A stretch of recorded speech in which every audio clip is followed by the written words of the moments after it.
Great. Welcome. Thanks for joining us, everyone. My name is Ray Champion with Conveners.org. Really excited to have you all here for a conversation around adapting immersive experiences to a virtual setting in our new reality. Want to just encourage you all to come up on camera if you're comfortable with that, and also feel free to use the chat, both if you have any questions or if you just want to say hi. Really excited to kick us off and have a really fun, engaging conversation. We'll be using breakout rooms earlier on in the conversation. Leadership Rhode Island will talk a little bit about their programs, and then we'll have an opportunity to have a discussion together as a group. At all of our Conveners.org events, we like to just start off by helping you cross the threshold into this new experiences. So I'm sure most of you are coming from other projects or other meetings, and we just want to take a second to just ground everyone and just prepare for a nice, informal, fun conversation.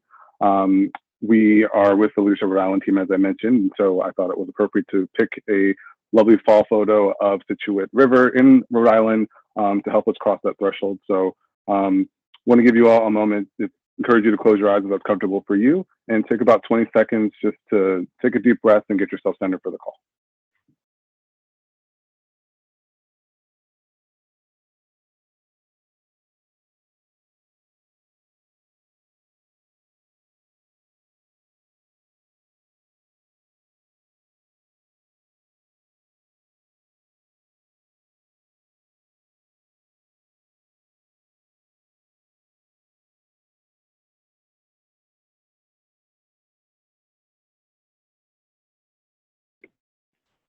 Great, thank you.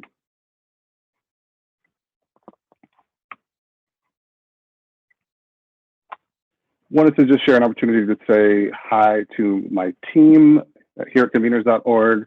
I'm the Director of Operations. The rest of our lovely team is here, and most of you are part of the community membership program at Conveners.org, and I'm happy to report, if you haven't heard this update from Sarah Sterling, she's on maternity leave, and baby Mia came in safely and sound, and Sarah's at home enjoying time with Mia, and Sarah will be back in November to reconnect with all of our members and also to help talk to new members out there. So really excited about that. We hired Candy Tai, who's the Director of Operations, in August, and we're also working with Missy Franzen, who's helping us lead a platform test drive series that we're running on Wednesdays, 11 platforms in 11 weeks.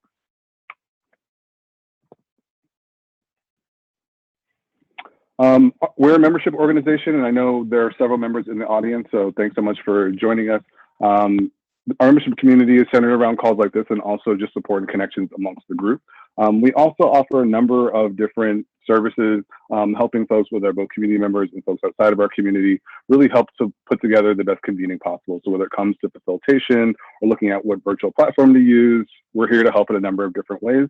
In addition to that, we have a very robust community, and we're really proud of that. And we really enjoy opportunities like this to connect and collaborate with each other, and also to share best practices, which is what Leadership Rhode Island is going to do here today. So if you're a Conveners.org member, we're so happy you're a member. If you're not, consider joining us. And if you're not, you're still going to be part of this community. We have a consulting or biz organization arm, whatever you want to call it, where we just really work with you all and one-on-one. So encourage you, whether you're a member or not, to just sign up for a free consultation with us. I'll put a link in the chat so that you all can access it, but feel free to sign up for one-on-one with us. These are led by Sarah Joy Pond, and she is probably energized by these more than anything else in her week, just really getting her hands on time working with you all through your convening challenges and advice and support. So the agenda for today, we have the opening. We're going to head into breakout rooms in just a moment to get you all chatting and connecting with each other. Leadership Rhode Island is going to share best practices about some of the events they've adapted to virtual environments. We'll come back together for a discussion where you all can ask them questions or share some of your own experience, and then I will leave with a short closing. The hour will go by really fast, it always does. Want to really quickly introduce the Leadership Rhode Island team before kicking it off to them. We have Michelle Carr, who is the Deputy Director. We have Kristen, who is the Director of Programs. And we have Christopher, who is the Events and Communication Specialist. Thank you so much for joining us and sharing your wisdom and your learnings. And I will pass it off to Chris to get us started with the breakout rooms. All right, wonderful. Thank you, Ray. We are so excited to be here and talk with you all about some of the things that we have done. So when we were talking with Ray about creating this program for this afternoon, we were really looking at, the immersive experiences and what immersive experiences have we done that we can kind of introduce to you in here. So we're going to kick things off right off the bat. For those of you who have your cameras off, you're going to want to turn them on. We're gonna bring you through into a breakout room exercise that we've found great success with. And to introduce that, Ray, if you just want to kick that video off real quick. Oh, no sound.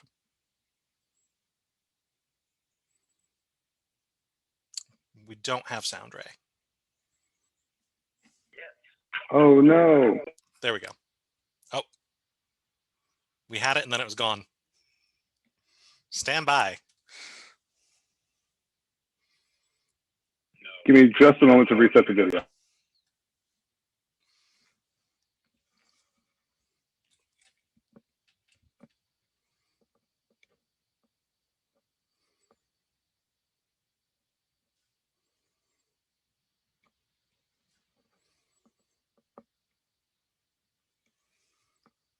So this, what we're going to be going into is something we run a few different programs, and this is something that we used with our core program. We had what we called Pi 2 Day, because all of our classes are named after the different alphabet letters, and the Pi 2 Day was an opportunity for them to get to know each other better as people. So I think Ray has got this queued up and ready to go for us again. Here we go. What is your favorite word? Love. Love. Love. Love. Love. Love. Love. Love. Yes. Yes. Yes. No. Grace. Grace. Dad. Dad. Dad. Daddy. Daddy. What is your least favorite word? No. No. No. No. No. I've never been a fan of no. Hate. Hate. Hate. Hate. Moist. Moist. Moist. That was my least favorite word! What turns you on? Creativity. Creativity. Creative people. Laughter. Laughter. Laughter. Laughter. Laughter. Laughter. What turns you off? Arrogance. Arrogance. Arrogant. Arrogance. What sound or noise do you love? My children's voices. My children's voices. Sound of my children. The children laughing. What sound or noise do you hate? Gasoline leaf blower. Leaf blowers. Brakes. Preaching of brakes. Preaching tires. Now the moment the students have waited for. What is your favorite curse word? You. A series of f***s.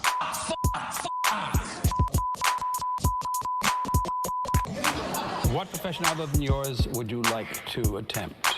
Architecture. Architecture. Architect. Architect. History teacher. History teacher. Teacher. Teacher. Teacher. Teacher. Teacher. What profession would you not like to do? Law. Lawyer. Lawyers. Lawyer. Accountant. Accountant. Accounting. Accountant. Finally, if heaven exists, what would you like to hear God say when you arrive at the pearly gates? What took you so long? What took you so long? Come on in. Come on in. Come on in. Come on in. Come on in. Come on in. Come on in.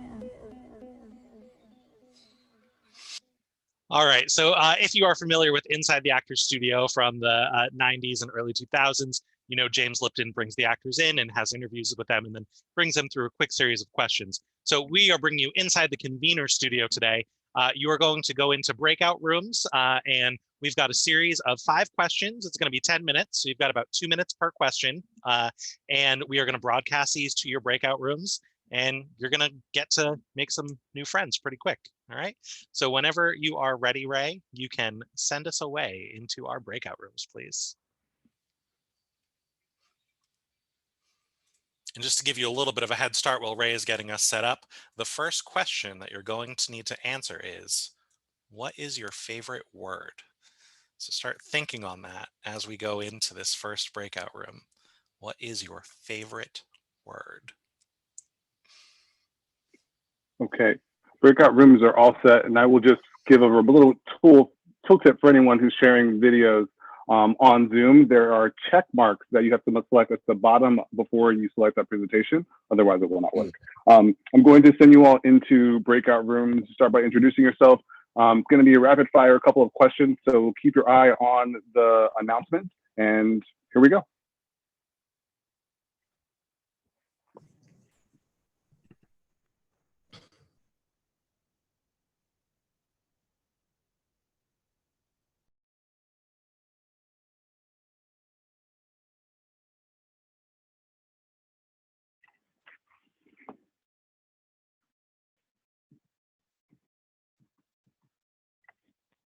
It was fun. It was actually very popcorny. And a good way to get to know other people quickly. Fantastic. Well, thanks for playing along with our experiment. I'm going to pass it back to the Leadership Rhode Island team and kick off our presentation again.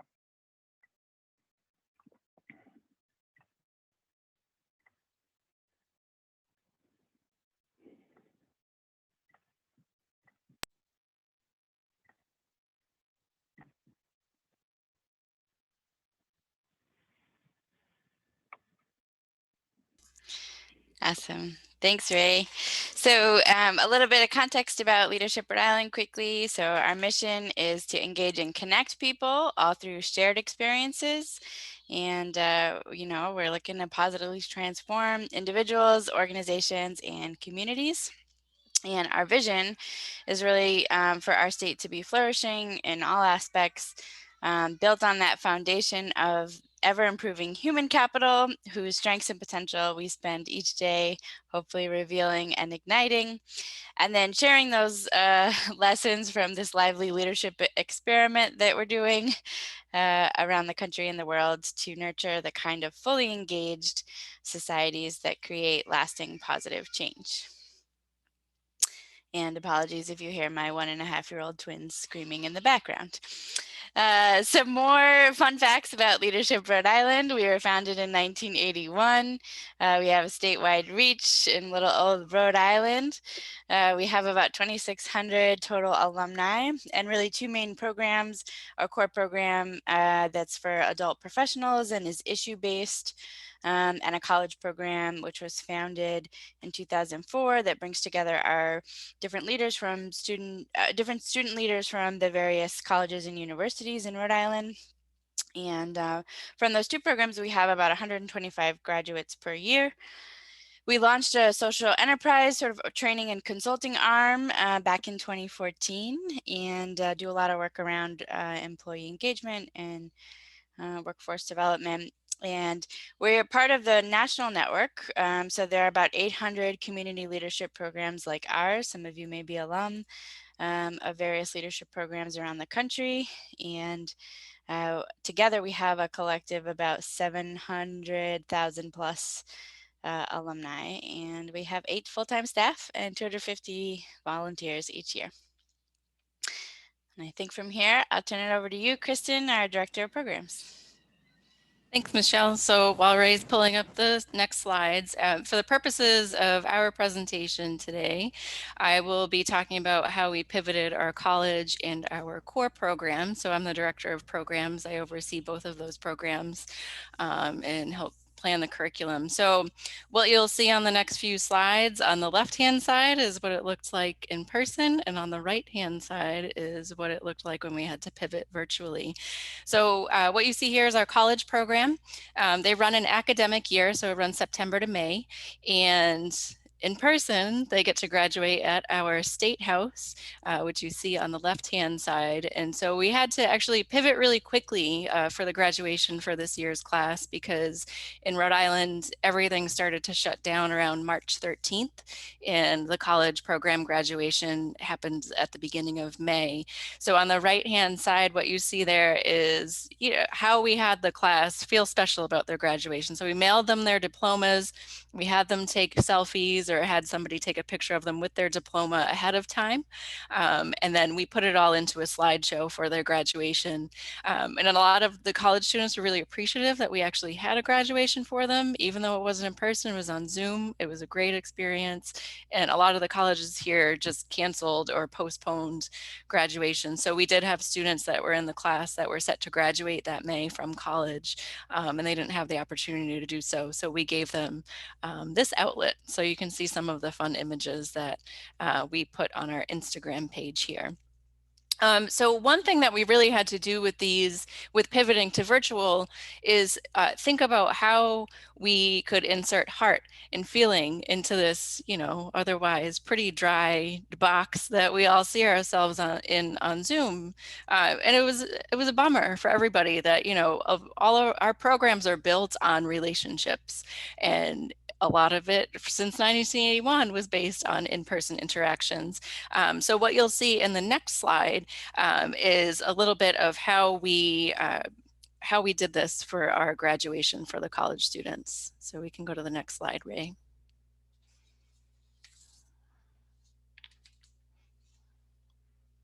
Oh. So there's sound, but it's cheering. So what we learned on Zoom on the left-hand side. Oh, there it is. Amir Henley. Yeah, Amir.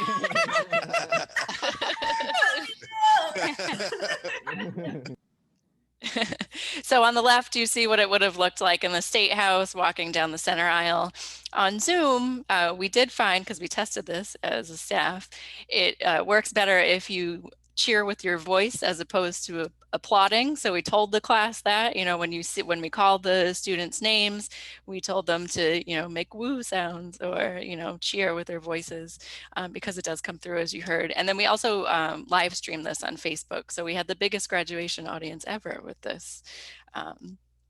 For this graduation ceremony. So next you'll see how we pivoted with our core program. And same thing. So this is our government day. It was our very first virtual session day with this core program. Again, it's 75 leaders. For their government day, they usually go into the State House and act as state representatives for the day. So they're sitting at the real estate representatives' desks. They're hearing real bills. They're voting on them. We bring in real representatives and people who work in the chamber, which you'll see in a second. But we translated that into the virtual format using virtual backgrounds. So it's Leadership Rhode Island, so we know people all throughout the state. So we're lucky enough to have somebody go in and take pictures of the actual chamber and make those into virtual backgrounds. And this class on the bottom photo, you see, even created their own logo. So we put the logo up there. So it looks like they're sitting in the chamber. On the next slide, you can see how we worked in, the next slide is our committee meetings. So that you can see we did them in breakout rooms. On the left-hand side is what the committee room looks like. We did a little bit of an intro with a video with what the committee room or committee hearings look like in real life. And then on the right-hand side, you can see the breakout rooms and how they heard the bills. So on the next slide is a little bit more of how we worked in the sounds and sights of the State House.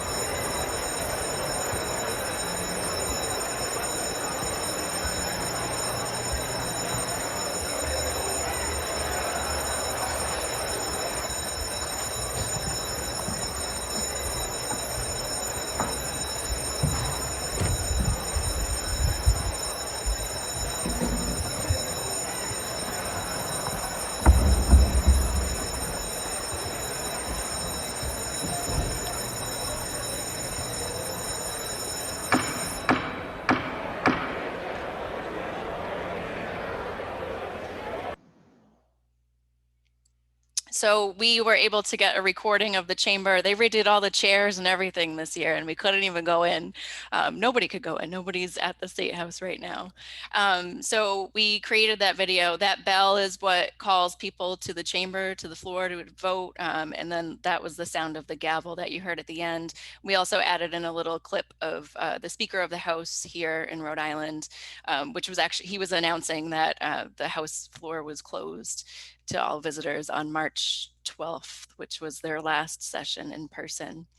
So we did bring in the real people still. On the left-hand side, when the legislature votes, this is the board on the left that you see, and you can see how every representative votes.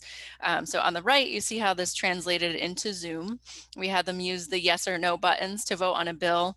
This bill here is an actual bill that was being heard by the legislature. And then the man that you see in the photo or in the Zoom screen here is the House parliamentarian. So he comes and helps us out from year to year. For some reason, our legislature won't meet virtually, but I think we taught him a couple things. We really want them to meet virtually. People want to meet and have their bills heard, but it's not happening. So Leadership Rhode Island worked it out. On the next slide, you'll see more of a fun That's okay. We're going to go situation. back with the 500s, but we're only going to buzz in if we're absolutely sure. All right, potpourri for 500. Potpourri for 500 gets you Bob Dylan went electric here in 1965. The audience, not impressed. Team Calamari cat yodel noise. I like the confidence. Yeah, I do believe it's team. I think it's the Newport Folk Festival. Yeah. You are correct. My mom and dad were there. Oh my God, no way! That's awesome. Well, then we're definitely going with what is the New York Folk Festival. Newport, not New York. Newport Folk Festival. Newport? Oh, I thought The you said New Newport York. Folk Festival is correct. Yeah. 500 on that one. That's just my Rhode Island accent, George. You get extra points for that. So what this showed you is how we pivoted something that we do every year for our Arts, Culture, and Tourism Day with the class. On the top left-hand side, you see a group out in the world. We usually send the class out in groups in cars together to do a statewide scavenger hunt. If you know Rhode Island, it's very small. You can get it top to bottom in about an hour. But this year, we were able to do a hybrid exercise. So the people that you saw playing Jeopardy were those who could not come out and gather in person still due to the circumstances. But we were able to do a smaller group scavenger hunts that were in walkable cities in Rhode Island. And that's what you see on the bottom left-hand side. And they tweet those things out. So that's just a really quick overview of some of the virtual or in-person to virtual things that we have been able to do this year. And I think Michelle's going to take it away with some of the key things that we kept in mind as we were planning for this year. Thanks, Kristen. So we really, the biggest takeaway for us was really rethinking design.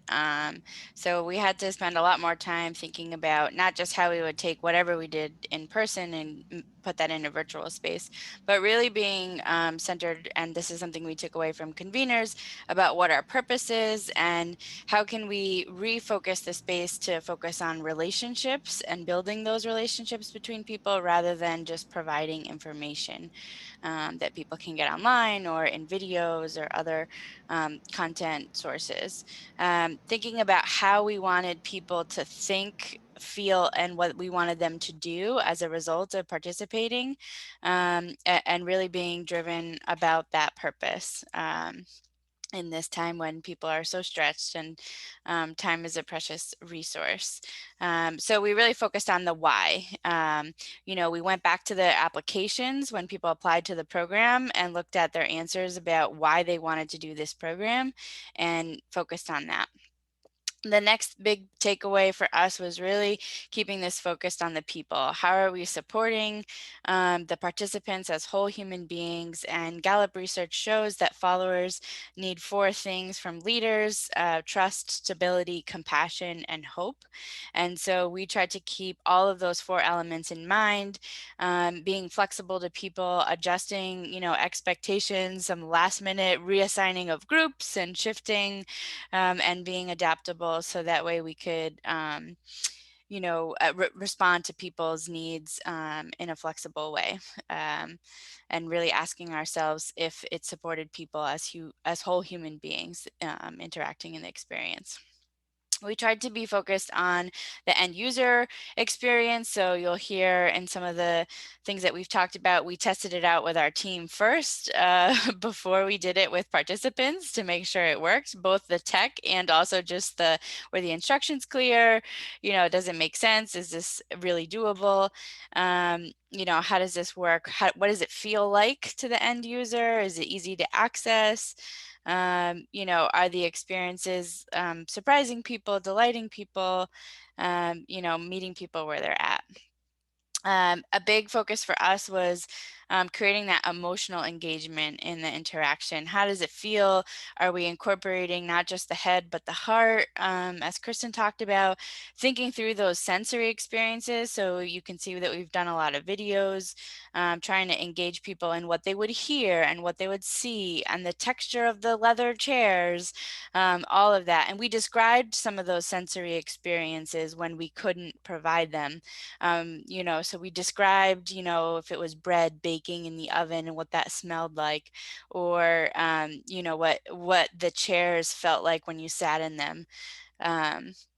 And then we also really focused on the, basic human need around connection and meaning. People want to know that they matter and that they belong. And so activities where we could really focus on those and those emotions and really bringing people into that emotional experience with us.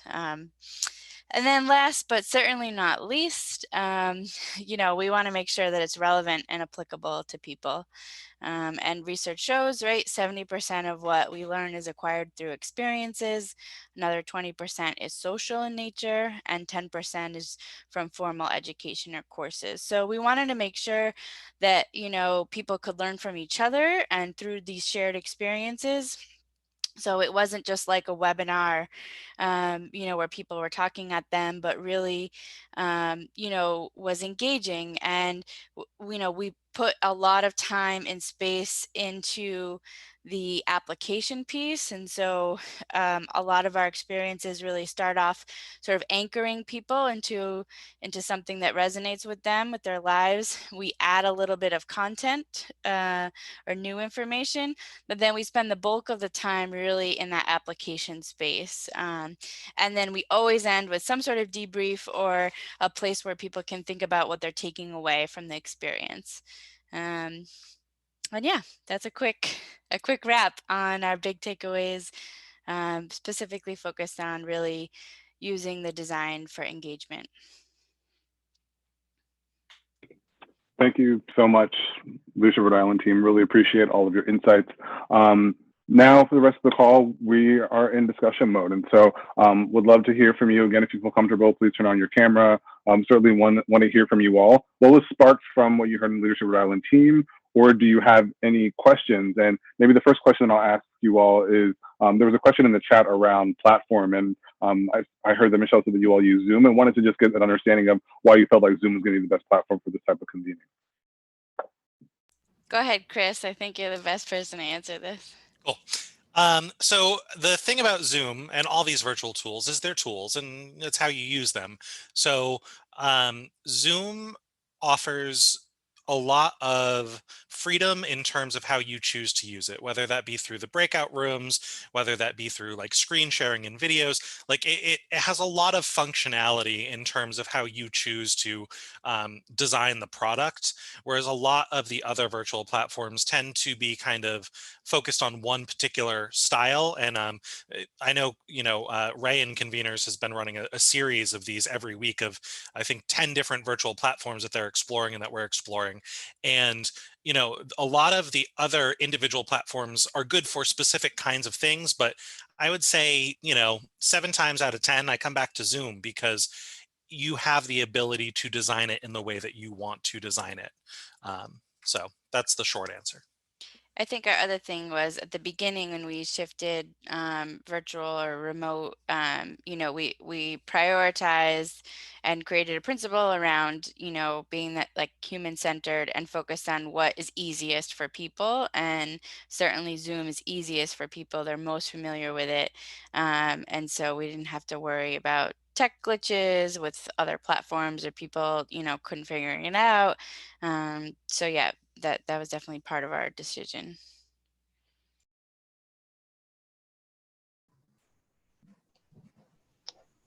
Michelle and Chris, thank you so much. I have more of a programmatic question. I'm just curious, is it an application process? And who is your main target audience with this program?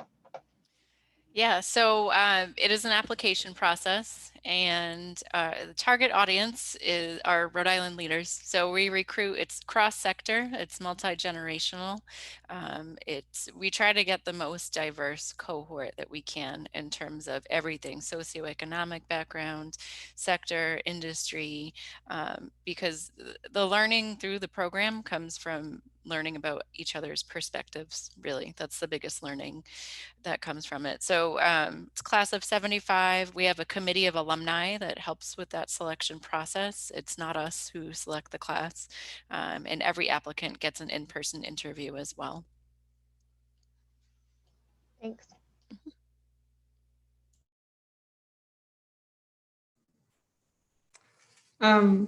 I had a question about if there was any particular icebreaker or approach on the building trust. My team and I are talking a lot about, I do believe you can build trust pretty quickly virtually, and I have some go-to tools and techniques with regards to that. Just interested in what kind of approach you guys took. Yeah, so with the core program, we were lucky enough that they started in person, and so we have those in-person exercises, but our college program this year started virtually in September. So what we normally do with them is an exercise called What's Your Story? And we have them share a personal story about themselves that brought them to CLRI. Sam's here, she's our college program coordinator here in the audience today.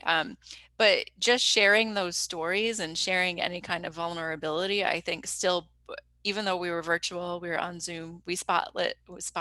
I don't know what the real term for that is yet, if there is one. But everybody who was speaking, each student was spotlighted. And so it still works to build that vulnerability and that trust with one another, even if it was virtually. Yeah, and I think in general, whether it's in person or in the virtual space, a lot of what we do is try to remove some of those labels or barriers that interfere with trust. So when people present about what's their story, it's not about everything that you do, it's about who you are as a person. And when people present in our adult, professional program, it's not about what you do and what industry you work in or what your title is. It's about, we use an artifact exercise. So bring an artifact that really represents who you are. A lot of people bring family things, things that represent traditions, struggles that they've been through. So incorporating some of that vulnerability, but also just really focused on who you are as a human being, as opposed to what you do.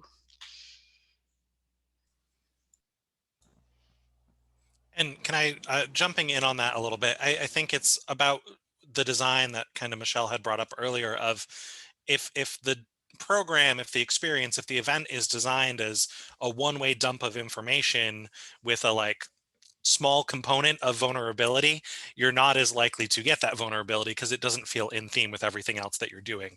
So it's looking at the overall process and making sure that you're delivering a consistent environment where people feel like this is a place where they are allowed to do that and encouraged to do that.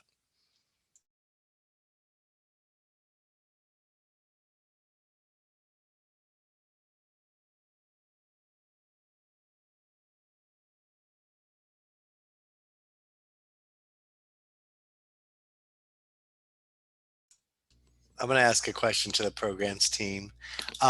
What was your biggest challenge in doing all this?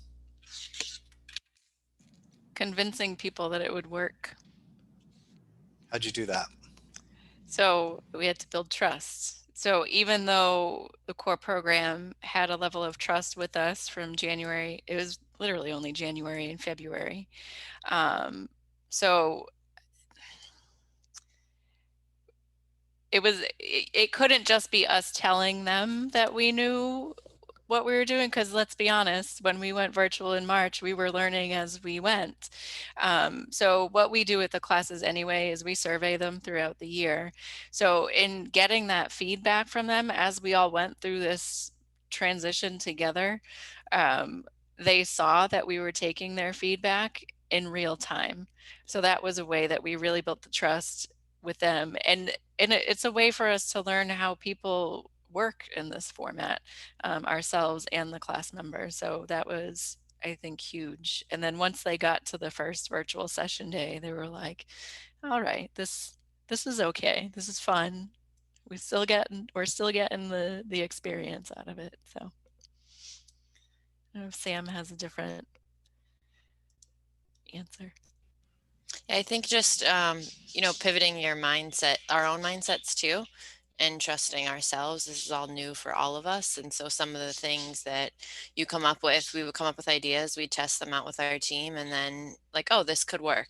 So really just thinking outside of the box. And then, like Kristen said, having others believe that this is with the college program that just started in September. I was kind of nervous that, they have no in-person interaction with each other so far. They're total strangers. How's it going to be when they meet on these boxes? And every time we meet with them, they're in the chat talking like they've known each other for years. So just trust, I think, to reiterate, Kristen.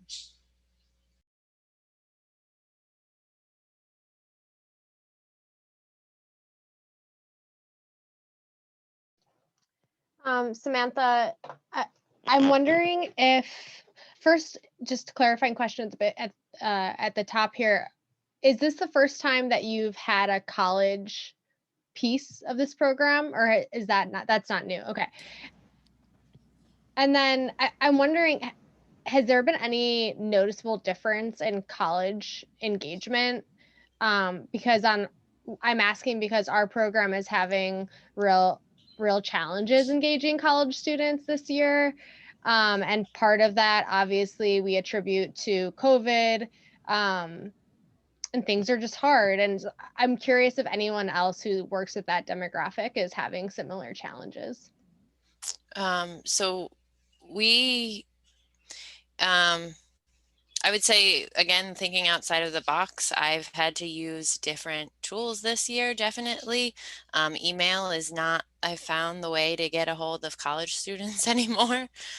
So I use Remind, which is an app, and I text students, and it allows me to text them without them having my cell phone number. It allows me to have a large group text go out without having 50 people respond to the one thread. So I think actually, though, I mean, our program for college runs from September through May, and the program that graduated in this past May, they were really excited to be on Zoom, and even the program that just started, they're excited to see people's faces. From what we're hearing, or what I'm hearing from them, is that their classes aren't very interactive on the college campuses. And so they actually get to see faces. People actually have their cameras on. They actually get to talk to people and interact. Otherwise, they're just watching a lecture when they have time, or otherwise, some professors are just doing office hours. If you need to Zoom them, you can. So the same thing with Kristen was talking about the graduation. At least they're getting a graduation. At least they're getting some type of interaction. We've had a lot of schools actually be on lockdown completely since coming back in September, so they wouldn't have been able to convene in person, even if we wanted to. Even if we thought it was safe enough, they wouldn't have been able to. They couldn't leave campus. Thank you. If there was the, even remotest impersonal vibe in a culture in person, it's accentuated here, right? So Michelle, you should speak to, we have another program in the summer where we do 500 rising high school seniors. Now, a lot of people are like, whoa, how could you? And we had to move virtual with that entire group. And they're purposely extremely diverse, representing the whole state. So very different socioeconomic backgrounds of those students. And so their home lives are very different, and they're all at home. So Michelle, I wonder if you could apply that same sort of question to that group, because that was really different. Yeah, so they were all broken up into smaller cohorts, actually into corporations, and they, elected their C-suite executives in those corporations and worked with real Rhode Island businesses on challenges related to COVID and solving those business challenges. So it was an interesting model. But our piece of it was we had, training every week with them around their strengths and their talents. And, we incorporated a lot of, we opened and closed with a music video every session to keep the energy, to set the energy at the beginning and end with a certain energy at the end. And the students actually submitted the songs that they put into a playlist on Spotify. And then we would use those songs that they, because we weren't sure exactly what high school students are listening to. And so, they had a little bit of ownership in that. And, we use that same sort of format. Like we had a chat anchored in, everybody responded. the chat, they were continuously cheering each other on and supporting each other throughout. We definitely had to set some like ground rules for the chat at the beginning, and lessons learned there, and staff dedicated to monitoring the chat. But you know, they were great in terms of engaging. We used breakout rooms to break them up into their different groups, and we had a facilitator for each breakout room to work with them and guide them through whatever activity. You know, we had reflection and handouts that we would upload the file through the chat, and people would fill that out and reflect on themselves, and then we would have a discussion in the smaller breakout rooms. We would come back and debrief as a whole, 500 students, and people would share like one person from each breakout. So we had a flow going there, but definitely, you know, incorporating facilitators and, you know, different activities where they could have some reflection time and then apply what they were learning, as well as the different media, and just trying to keep the energy up. It's worth mentioning that introverts and because we're always in person and we're always in groups, and a lot of times those groups can get kind of large. The introverts can feel overwhelmed, and introverts shine in this space. We saw that shift in in-person college students that we had been in person with for many months, and then we shifted to this, and all of a sudden it's like, whoa, where'd they come from? Now they were totally engaging. That was really interesting for us. Yeah, we actually, when we switched to virtual with the last college program, there was a student who we barely heard from in person, and she started to speak up once we moved to Zoom, and now she's a program co-chair because she just really stepped it up when we moved to Zoom. So as I would say, as the professionals got used to Zoom, they were okay with it, but the college students were just all right in it, and so were the high school students.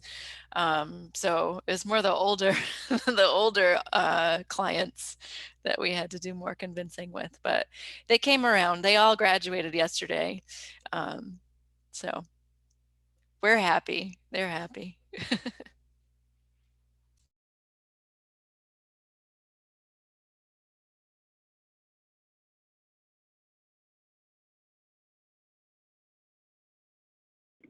We're getting close to the end of our time, but any other questions for the Lucia Rhode Island team? Or if you have something that you've seen that's really immersive, would love to create some space for that too in our last couple of minutes.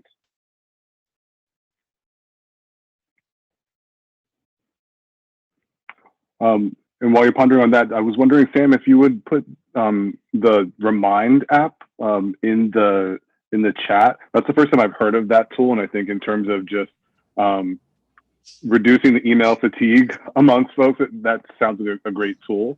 I also want to encourage folks to connect. It's interesting with our membership community about getting folks on the call and then realizing the overlapping populations. Like Michelle, Hillary, definitely need to connect you all because there's a lot of adjacencies in terms of your audience.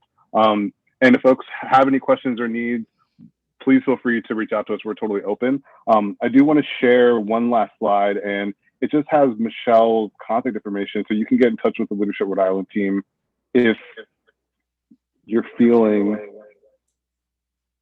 Turn off my sound. And I think while this comes up, Ray, if I can share sort of one like aha moment that we had was, and one of our participants in the professional program said this: faces over places. Right? We can't get to some of the places that we normally would have taken them. We can't tour the prison, maximum security, you know, but the faces and getting access to people that we normally wouldn't get access to in person. So we had our congressional delegation be part of the conversation. We wouldn't necessarily normally be able to get them in person, but we were able to get them on Zoom. Virtually. So really prioritizing that relationship building and the faces over the places was a big key takeaway for us. Awesome. Thanks again from Leadership Rhode Island team. If you weren't able to catch the contact information, please reach out to me or anyone conveners.org, and we're happy to connect you.